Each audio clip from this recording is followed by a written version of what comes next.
Hello student, this is Tarannum and welcome to my channel. कल हम लोग 3 पार्ट्स जो है पढ़ चुके हैं कॉन्सेप्ट के। आज हम लोग बाकी के पढ़ेंगे, ठीक है। तो फोर्थ है business entity concept. Business entity concept क्या होता है? बिजनेस एंटिटी कॉन्सेप्ट क्या बोलता है? Owner is consider as a distinct entity from business, यानी बिजनेस और बिजनेसमैन दो अलग आइडेंटिटी है। बिजनेसमैन एक अलग आइडेंटिटी है, बिजनेस एक अलग आइडेंटिटी है। जैसे आप मार्केट में देखते हैं कि जो जितने भी बिजनेस हैं उनके अलग अलग नेम होते हैं, ठीक है। उनका नेम अलग होता है, बिजनेसमैन अलग होता है ना। तो इसीलिए यही जो है बिजनेस एंटिटी कॉन्सेप्ट कहता है। Books of account of business are separated. जो बिजनेस की बुक होती है वो अलग होती है और जो बिजनेसमैन की बुक होती है वो अलग होती है, जो कि वो खुद बनाता है। उससे हमें कोई मतलब नहीं है, ठीक है। वो खुद बनाएगा। जो बिजनेस की बुक होती है वो हम बनाते हैं, उसको हम मेंटेन करते हैं। जितने भी अकाउंट्स होते हैं उसमें वो सब हम बनाते हैं, ठीक है। तो proprietor is turn as a creditor to the firm. जो प्रोप्राइटर होता है, जो बिजनेसमैन होता है, कोई भी बिजनेस स्टार्ट करने के लिए कैपिटल लगाता है, ठीक है। तो जो बिजनेस के अकाउंट्स होते हैं उसमें जो है उसे क्रेडिटर शो किया जाता है। क्यों शो किया जाता है? इसलिए क्योंकि बिजनेस और बिजनेसमैन दो अलग आइडेंटिटी है इस कॉन्सेप्ट की वजह से, ठीक है। नेक्स्ट क्या है? Money measurement concept. Money measurement concept क्या बोलता है? Only those transactions are recorded which are capable of being recorded in terms of money. सिर्फ उन्हीं ट्रांजैक्शन को रिकॉर्ड किया जाएगा जो कि मनी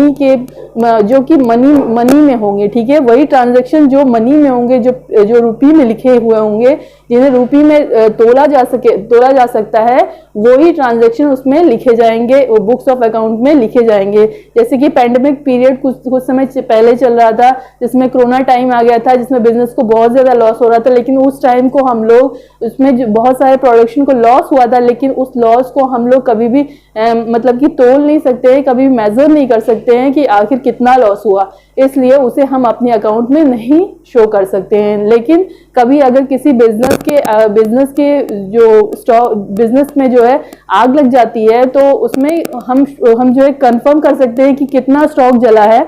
उसके हिसाब से हम लॉस को कैलकुलेट कर सकते हैं। तो इस चीज को हम लोग अकाउंट में लिखेंगे। मतलब कि मनी मेजरमेंट कॉन्सेप्ट ये बोलता है कि वही ट्रांजैक्शन रिकॉर्ड किए जाएंगे जो मनी में मेजर किए जा सकें, ठीक है।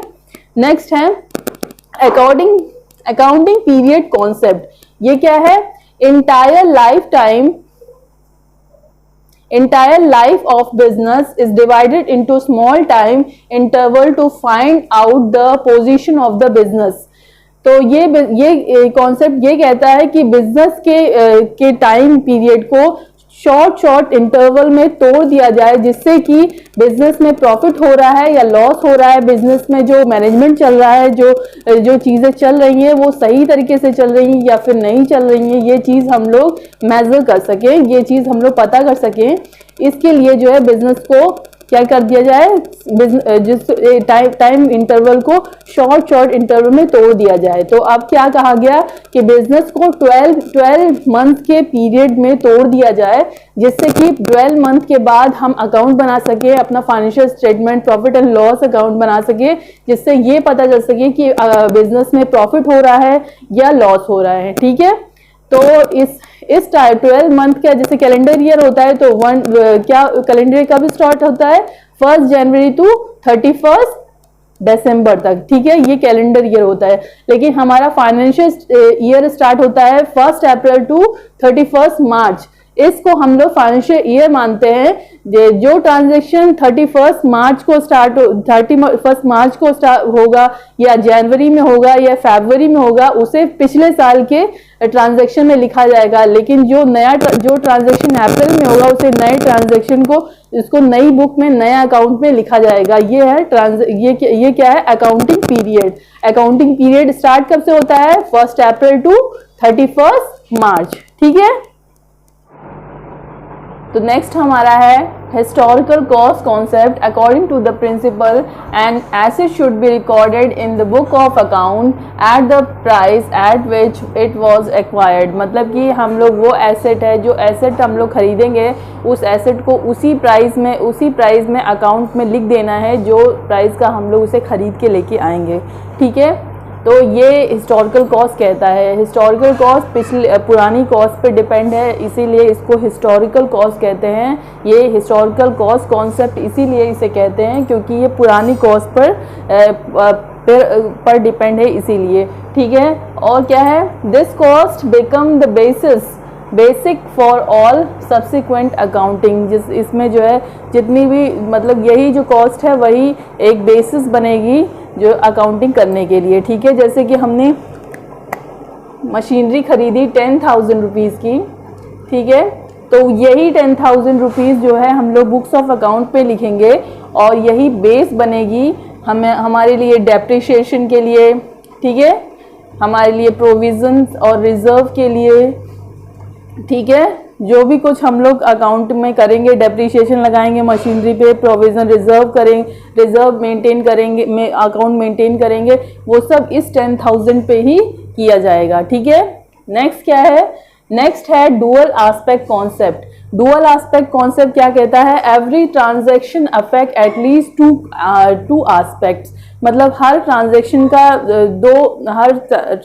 दो इफेक्ट देता है। मतलब कि अगर किसी चीज़ से हमें इनकम मिलती है तो दूसरे को उससे दूसरे का वो एक्सपेंस होता है। जैसे कि हमारे पापा हमें जो है अगर पॉकेट मनी देते हैं तो अगर हमारे लिए वो इनकम है तो वो उनके लिए एक्सपेंस है।